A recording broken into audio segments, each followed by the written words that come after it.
More countries across the world are reporting Omicron cases as Germany says it's considering making COVID vaccines mandatory for all from February. Blinken and Lavrov meet face-to-face as tensions over Russia's military build-up along Ukraine's border increase. The US warns of severe costs if Russia invades. Dozens of fake Facebook accounts are removed for stirring up tensions at the border between Poland and Belarus. Some accounts linked to the Belarusian KGB. Safety concern over Chinese tennis player Peng Shuai continue. The IOC says it will be allowed to meet her next month as the WTA suspends all tournaments in the country. India has become one of a growing list of countries across the world to identify cases of the Omicron COVID-19 variant. India says the virus was detected in 2 men who returned from a trip abroad. Greece and Finland both reported their first cases on Thursday. And Norway is set to reimpose new restrictions over rising infection numbers. Health authorities say there are 50 people who could have been infected with Omicron following a Christmas party in the capital, Oslo. South Africa says the variant has now overtaken Delta in becoming the most dominant strain, fueling a sharp rise in infections. In Germany, vaccinations could become mandatory. A draft law, which has the support of incoming Chancellor Olaf Scholz, will be submitted to the Bundestag. If passed, compulsory jabs could begin in February. Just over 68% of Germans are vaccinated, well below the national target of 75%. Restrictions have been tightened on unvaccinated people. We will reserve access to cultural and recreational facilities and events throughout Germany, regardless of the incidence, only to those who have been vaccinated and cured. It is also possible to do an additional test for those with a complete vaccination plan. We go now to our reporter Kate Brady, who's live for us in Berlin. So, Kate, Germany is following Austria proposing these mandatory COVID vaccines, subject, of course, to a parliamentary vote. How is all of this being received? Well, this actually falls in line with public opinion right now. We've seen that jump some 20 percentage points since August from about 39% to about 57, 56% now in favour of mandatory vaccines here in Germany. And it seems just from having spoken to people, especially here in Berlin, that patience is wearing thin the longer that people who are fully vaccinated, many people already lining up in the December temperatures to go and get a booster shot as well now, are just no longer want to try and have to follow these rules because they've done everything they can to try and protect themselves and others. They see this as negligence, is what some people have said to me, at least on behalf of some of the 12 million people who have not yet decided to be vaccinated. But on top of the likelihood of a mandatory vaccination here in Germany, Angela Merkel also pointed out this evening that the second vaccination for people who had 2 doses of a COVID-19 vaccination, of course, for Johnson & Johnson, that will have just been 1. She was saying that would actually only be valid for 9 months, that second shot. And that is really a call for people to go and get a booster shot right now, which has been available for some weeks here in Germany. Now, Kate, you mentioned also that those who are unvaccinated, now further restrictions, further measures are coming into place in Germany, of course, for those who are unvaccinated. And pretty much they're not going to be allowed into non-essential shops and public spaces. How and when do these restrictions actually kick into gear? So we're expecting them to kick in around the 13th or 14th of December because of some recent changes to the infection protection law, as they call it here in Germany. There's a few tweaks that need to be made and passed through Parliament. So it's probably going to be just over a week from now. But of course, as we've heard from state premiers time and time again over the last few months as well, they will be encouraging people to try and follow these new rules wherever possible. And of course, it is at the discretion of small retailers, for example, as well. Even just here in Berlin, many of them were already trying to follow the so-called 2G rule, where they demand proof of vaccination or that you're recently recovered. Some places here in Berlin were demanding that before it even became a rule. But as you say, a lot of new measures that really are targeting the unvaccinated. They'll only be so in a gathering, for example, you'll only be able to of unvaccinated or people who can't prove that they've recently recovered. They'll only be able to be one household and then a maximum of 2 other people from one other household as well, which is miles away from what's allowed for vaccinated and recovered people right now. But otherwise, in the coming weeks, if you're unvaccinated, there's not really going to be very much to do here in Germany apart from go to the drugstore or go to the supermarket. All cultural leisure facilities, you're going to have to prove that you're either vaccinated or fully recovered to get in. Thanks, Kate. Not good to be unvaccinated in Germany, it seems. Thanks so much. That was Kate Brady joining us there in Berlin. And now we're going to go to Brussels for more on COVID from Shona Murray. Shona, OK, so you heard there from Kate. Germany's joining a growing number of EU countries considering mandatory vaccinations. Ursula von der Leyen says she supports it, the EU Commission chief. A move like this, even during a health pandemic, it does bring up the question of personal freedom, does it not? It does, but we've had this conversation, I suppose, for the past 2 years. Even things like lockdowns, restrictions give up the question about personal freedoms. But of course, as Ursula von der Leyen and others are saying, this is a crisis. But I'm joined now by Liam Herrick, who's the Executive Director of the Irish Council for Civil Liberties, on this. Liam, talk us through the balance that needs to be weighed up in relation to the greater good of society. We've seen, obviously, disproportionate number of people taking up ICU beds who are unvaccinated versus an individual's freedom to decide not to be vaccinated. Well, I think in terms of the public health effort more generally, in terms of any restrictions that states are trying to implement, they need to be justified as proportionate. So they need to demonstrate that the public health benefit outweighs the imposition on people's rights. When we come to medical treatment, there are very strong rights under the European Convention on Human Rights in terms of private life, private and family life, and bodily integrity. So the state would have a very high bar to meet to either mandate directly or indirectly a particular medical treatment. And across Europe, you've had historically very different approaches to this question. In countries like Ireland, for example, there's a strong tradition of voluntary vaccination.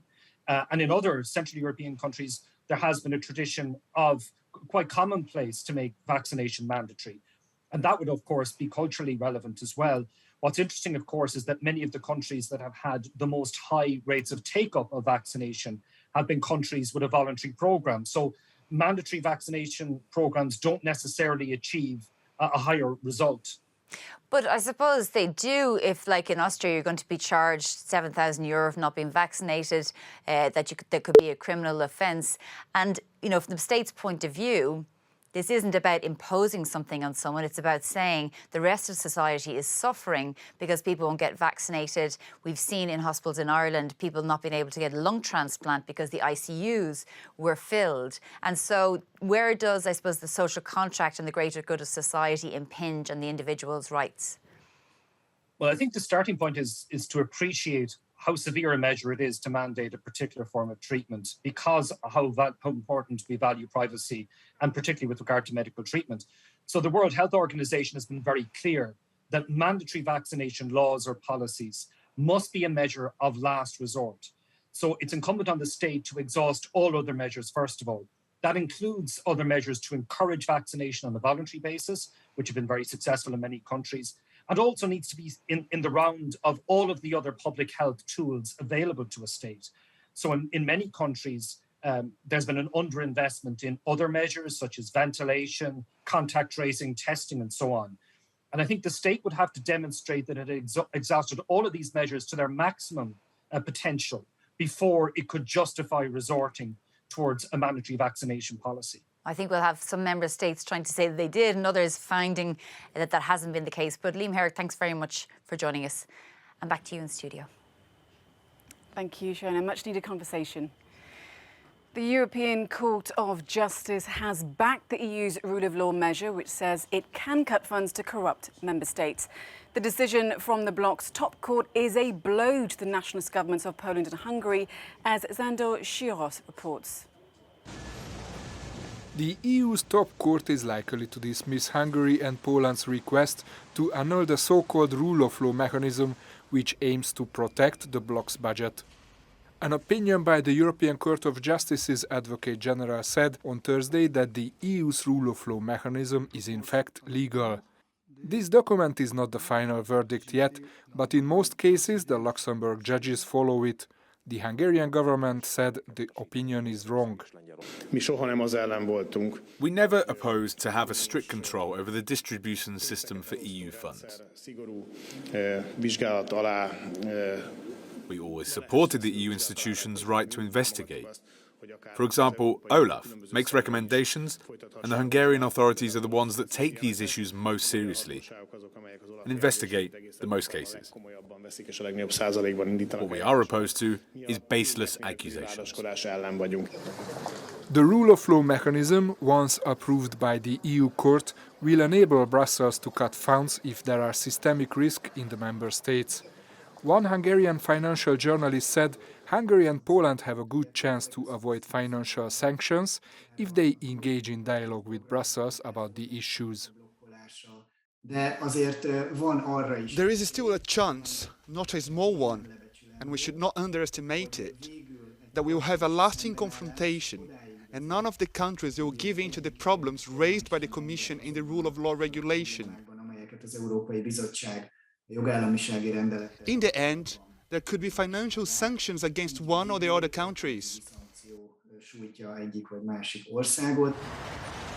The rule of law mechanism applies to corruption, misuse of funds and errors in the justice system, but it will not cover general rule of law deficiencies like concentration of power, election fraud and the erosion of media freedom. Meta says it has removed networks of fake Facebook accounts for stirring tensions at the border between Poland and Belarus. Now, some of the accounts have been linked directly to the Belarusian security service, the KGB. Matthew in the Cube has more. Mariam, Meta, the big tech giant formerly known as Facebook, has now released its monthly adversarial threat report. This is where it details information about fake accounts and networks that it has removed from its platforms.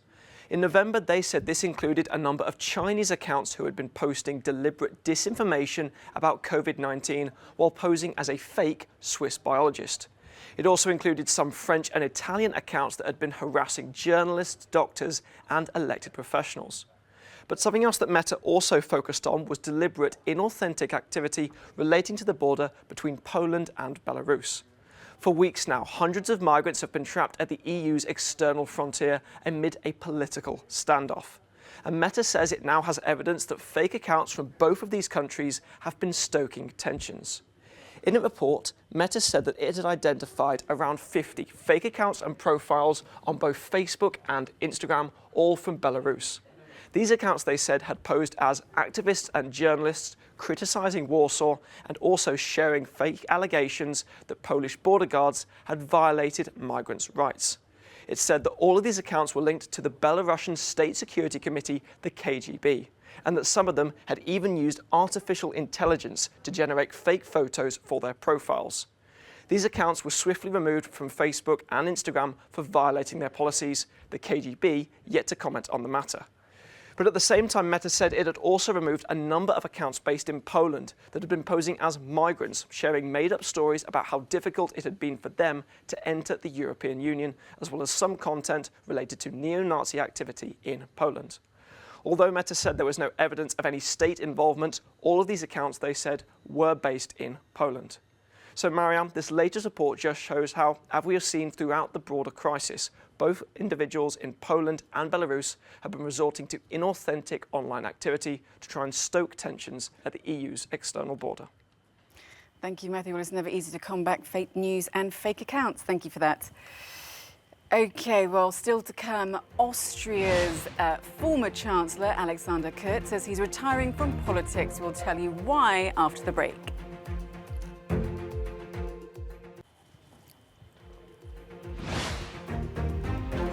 Welcome back to the programme. The US has told Russia that serious consequences will follow if it decides to make any moves towards invading Ukraine. The two top diplomats from Washington and Moscow, Antony Blinken and Sergei Lavrov, met face-to-face on the sidelines of a meeting of the Organisation for Security and Cooperation in Europe in Stockholm. The meeting comes amid rising tensions over Russia's military build-up along Ukraine's border. But Lavrov has accused NATO of positioning forces near Russian borders. He says Moscow doesn't want military conflicts. We have deep concerns about Russia's plans for renewed aggression against Ukraine. We have a strong, ironclad commitment to the sovereignty and territorial integrity of Ukraine. If Russia decides to pursue confrontation, there will be serious consequences. At the same time as we're discussing this, we have shared interests that we are working on together. No one should bolster their security at the expense of the security of others. Any further movement of NATO to the east would categorically impact our fundamental security interests. Per Nyberg is in Stockholm for us and he joins me now. So Per, high-level bilateral meeting between Russia and US on the sidelines of this foreign ministers' meeting in Sweden. Strong statements from both Lavrov and Blinken. Absolutely, Mariam. This is a very tense meeting that's going on here in Stockholm right now. It was actually tense even before these foreign ministers arrived here, following Blinken's quite harsh words at the NATO meeting in Riga yesterday, where he was also warning Russia against any kind of further military aggression towards Ukraine. And then today, or actually late last night, there was an informal dinner here in Stockholm with those foreign ministers who'd already arrived. And among those, we had Lavrov and Blinken attending, even Ukraine's foreign minister attending. And the host, Ann Linde, Sweden's foreign minister, she described that meeting late last night as extremely tense, with some very tense discussions. And then we had this bilateral meeting happening today between Lavrov and Blinken. Afterwards, they described, or at least Blinken described it, as a very frank discussion, sober, non-polemical, and that it was a good thing that they were able to meet face to face. And I think that is at least the key giveaway today, that these two parties were able to meet face to face and describe to the other side what they think about the situation. Okay, suppose you mentioned the key giveaway there, but what comes next? What steps do we expect both Biden and then Putin to take? Well, we've heard from Blinken today saying that both sides are going to go back and report to their respective presidents, Lavrov to Putin and Blinken to President Biden. We even expect there to be some kind of a meeting or conversation taking place between the two presidents in the near future. That's the message from Blinken. However, we also heard from Lavrov. He was warning of a possible return to a nightmare scenario if there is a kind of a military confrontation between NATO and the West and Russia, because as we heard there, Russia's position is that NATO is getting too close to the border of Russia. They don't want NATO anywhere near the Russian border. However, Blinken and the West feels that this Russian troop buildup near the Ukrainian border is just sort of a stage before Russia attacks Ukraine. And Blinken even said that Russia is working to destabilize Ukraine from within. So at the moment, the message from Blinken and the U.S. is very clear. They want Russia to pull back those troops and return to diplomacy, using the Minsk agreement as a basis for diplomacy. At the very end there of Blinken's press conference today, he was even talking about a battle of our time between democracies and autocracies, saying that democracies are under attack. Well, what happens next is anyone's guess, I guess. Per Nyberg in Stockholm, thank you so much. The Women's Tennis Association says it will suspend all tournaments in China over its concerns about the safety of tennis player Peng Shuai. The IOC says it will be allowed to meet Peng in person next month, and that it's using quiet diplomacy in the case. The Chinese star player has appeared in video calls and recordings recently, but her welfare is being questioned by human rights groups and sporting authorities. Peng has made sexual assault claims against one of China's most powerful politicians. The Austrian ex-chancellor Sebastian Kurz has announced he's stepping back from politics. The 35-year-old says his motivation was the birth of his son, who was born last Saturday. He's already resigned as chancellor in October after he was named as one of the targets in an investigation into suspected bribery and breach of trust. It follows the collapse of his coalition government over the Ibizagate corruption scandal. Well, still to come, 58 of France's forgotten heroes are honoured at an exhibition. More on that after the break.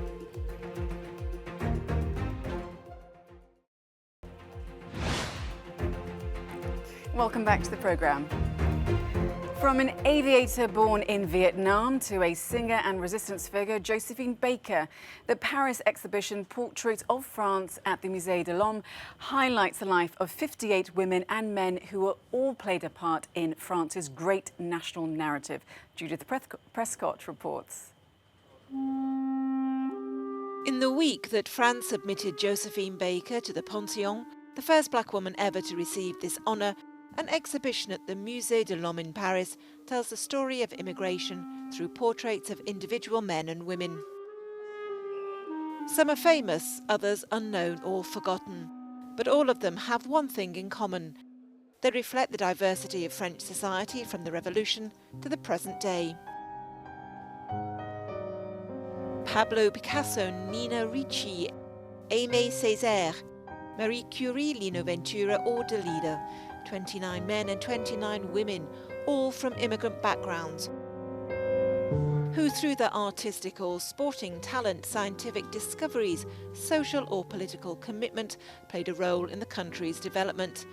The curators of the exhibition say these portraits complete an incomplete family photo of the country in a context of renewed interest in France's ethnic roots. France has a good record of immigration, but the French don't know it. So there's an educational job to be done. This does not mean that you'll solve all the problems of the present, but that's a matter for politicians, not historians. Portraits of France is open until January the 17th at the Musée de l'Homme in Paris. A lovely celebration of diversity in history there. Well, that's all for the programme tonight, but we will leave you with a no comment from Beijing and China, where organisers are turning to snow technology to prepare for the Winter Olympics. Thanks for watching.